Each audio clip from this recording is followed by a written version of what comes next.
Alright mga guys, no? Bakit nga ba hindi agad tutulong ang Amerika sa Pilipinas? Once na magkaroon ng gera ang Pilipinas at China, hindi kaagad magre-responde ang Amerika sa Pilipinas. Patay tayo diyan. Sigurado yan, ubos tayo niyan kung hindi magre-responde kaagad ang Amerika, no? Kasi mainit na labanan to, no? Mainit na balita to tungkol sa West Philippine Sea. Matindi to, no? So, ito ang bibigyan natin reaction, ha? Mga kababayan, reaction, komentaryo, suggestion, at criticism kung ano ang nangyayari. Dahil itong mga Chekwa na to, no? Talagang gustong-gusto nilang sakupin ang ating West Philippine Sea. Matindi to, malupit tong mga Chekwa na to, no? So, kung bago ka pa lang sa aking channel, mga guys, please like and subscribe na lang muna sa ating YouTube channel bago tayo mag-umpisa. And also, please pakisubscribe din kay Tuklas 2.0. So, sa kanyang video to, no, nabibigyan natin ng reaction. So, ito yung mainit na balita. Magandang topic to, mga guys, no?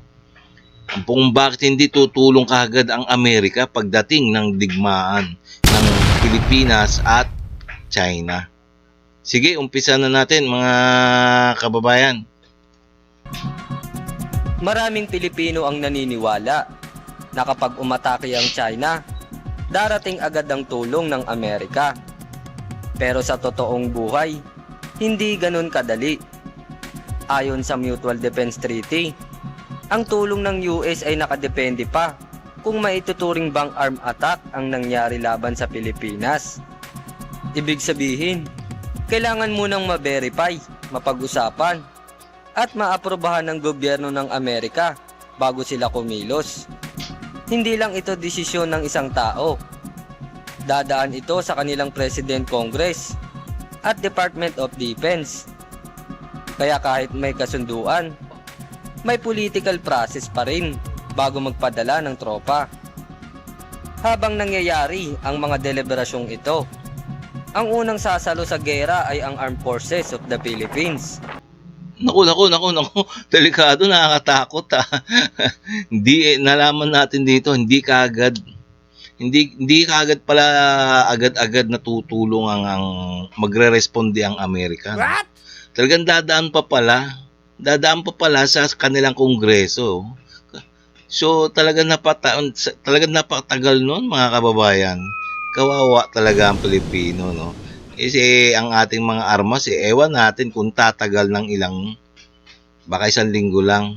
Oy, sana nga kaya nga bumibili tayo ng maraming armas, no? Ang gobyerno ni PBBM. Ito ang dahilan kung bakit sinabi ni General Browner, dapat kayanin ng AFP kahit 1 buwan bago dumating ang tulong mula sa Amerika. 1 buwan, iyon ang tinatawag na golden window ng survival at resistance. Bakit 1 buwan? Dahil yan ang tinatayang panahon na kailangan ng Amerika. Grabe, 1 buwan. May pagbanatan tayo sa China. Patay tayo dyan. Para magdesisyon, maghanda at mag-deploy ng puwersa mula sa kanilang mga base. Mula Japan, Guam, o Hawaii pa manggagaling ang karamihan sa mga eroplano, barko at sundalo. Kailangan pa ng logistics, refueling, at coordination sa Pilipinas kung saan sila pupwesto.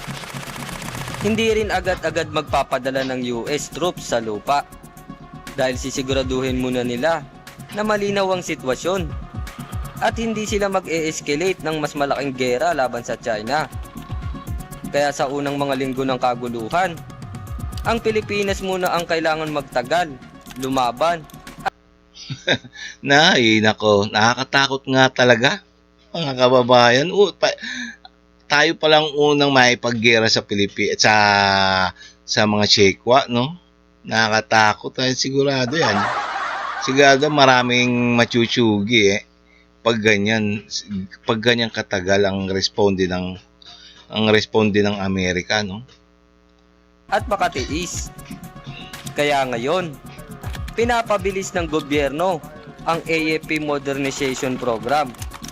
Ang layunin nito, magkaroon ng sapat na kakayahan para makalaban kahit mag-isa sa unang yugto ng gera. Kasama rito ang pagkuha ng mga bagong radar system, missile defense, drones, at fighter jets. May tatlong sangayang AFP, Army, Navy, at Air Force. Ang Philippine Army ngayon ay may mahigit 100,000 active personnel na unti-unting binibigyan ng mas modernong armas at communication gear. Tignan nyo naman ang ating military personnel 100,000 lang. Nakakatakot mga kababayan. Ang Philippine Navy, na dating limitado lang sa lumang barko, ay may bagong missile-capable frigates na BRP Jose Rizal at BRP Antonio Luna. May paparating ding submarine program para makapagsagawa ng mas lihim at malalim na operasyon sa karagatan. Samantala, ang Philippine Air Force ay nagdagdag ng FA-50 light fighter jets at inaasahan pang madadagdagan ng multi-role fighter jets tulad ng F-16 o JAS-39 Gripen. Ang mga ito ay susi para makapagtanggol sa himpapawid habang hinihintay ang mga backup.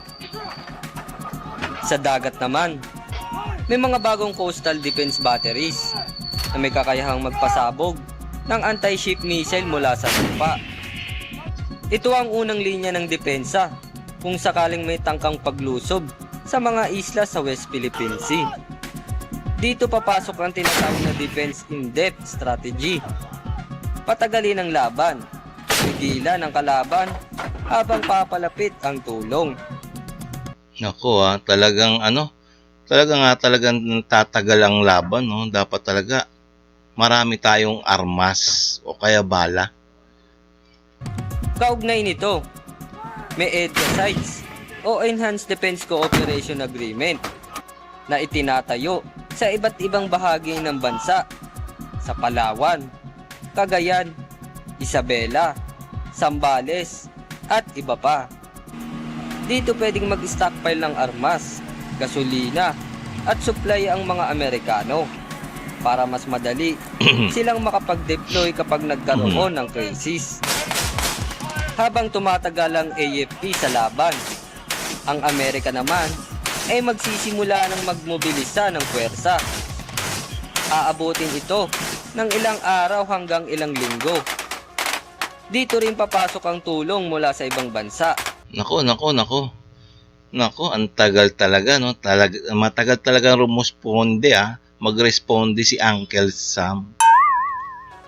Sa Japan, Australia, South Korea, India, at ilang bansa sa Europe. Ang Japan ay may kasunduan ng halos tapos na tinatawag na Reciprocal Access Agreement na magbibigay daan sa joint operations at logistic support. Ang Australia naman ay matagal nang may visiting forces agreement at madalas mag-ensayo kasama ng mga tropang Pilipino. Ang South Korea ay nagbibigay ng military equipment at training. Samantalang ang India ay nag-aalok ng missile system at intelligence sharing. May suporta rin mula sa UK at France na nagsasagawa ng Freedom of Navigation Patrol bilang mensahe ng suporta sa Pilipinas. Habang nagkakaisa ang mga kaalyado, ang AFP naman ay kailangan makapagtatag ng defensive line para hindi agad makuha ng kalaban ang mga strategic islands. Ang bawat araw na tinatagal ng AFP sa labanan ay dumadagdag sa panahon para maipon ang lakas ng mga kaalyado. Ito ang dahilan kung bakit inuulit ni General Browner, ang unang depensa dapat galing sa ating mismo. Dahil kung hindi makakatagal ang AFP sa unang 30 araw, baka hindi umabot sa oras ang tulong. Kaya't pinapalakas ngayon ang moral training, at koordinasyon ng bawat unit. Yes, tama naman, no? Tama naman na talagang nagsasanay ang ating mga military personnel, no? Kaso nga, siyempre, kailangan din yan, siyempre, ng ano, no? Magagandang gamit na panggera, no? Hindi ito simpleng laban ng barilan. Ito ay laban ng disiplina, impormasyon, at pasensya. Habang nag-aantay ng resback, ang bawat sundalo, piloto, at marino ay kailangan tumindig para ipakita na handang lumaban ng Pilipinas kahit mag-isa. At kung dumating man ang mga kaalyado, hindi na ito tulong sa mahina, kundi pagkakaisa ng mga bansang handang ipaglaban ang kapayapaan sa Asya. Ang mensahe ni Bronner malinaw. Hindi tayo basta aasa. Lalaban tayo habang buhay, habang may tangalang bandila. Sa huli, Ayan mga kababayan, sabi lalaban tayo sa unang yugto ng gera. What? Ayan, talagang nakakatakot talaga to mga kababayan. ang tunay na layunin ng AFP ay hindi makipagdigma, kundi mapanatili ang kapayapaan sa pamamagitan ng lakas at kahandaan. Kasi minsan, ang pinaka-epektibong sandata sa gera ay ang bansa na handang lumaban kahit walang kasiguraduhan kung kailan darating ang tulong. Kung nagustuhan mo tong video, huwag kalimutan i-like, mag-comment ng opinion mo, at mag-subscribe para lagi kang updated sa mga susunod na topic. Maraming salamat po. Okay mga kababayan, nalaman natin talagang una tayong makipaggera, una tayong makipagdigmaan, una tayong makipagharut-hutan sa mga incheck. Kaya dapat talaga naghahanda. Dapat talaga naghahanda ang ating mga military personnel. Siyempre pati na rin tayo, no? Maghahanda na tayo magtago. Diyos ko, nakakatakot talaga, no, mga kababayan, no? So, sana nga malagpasan natin in case na magkaroon ng gera. Tumagal tayo ng isang buwan man lamang, no? Sa ganun makapaghanda rin ang mga kaalyado natin ng mga malalaking puwersa para tumulong pa. Hay nako. Okay, no? So mga kababayan, no, kung ganito na lang tayo, no. Ngayon, kung nagustuhan niyo yung mga ganito mga reaction video, please like and subscribe na lang muna tayo sa ating YouTube channel bago tayo magtapos. Okay? Nang sa ganun, ma-update pa kayo sa mga susunod ko pa mga video tungkol sa West Philippine Sea. Okay, no? So maraming salamat sa inyong lahat.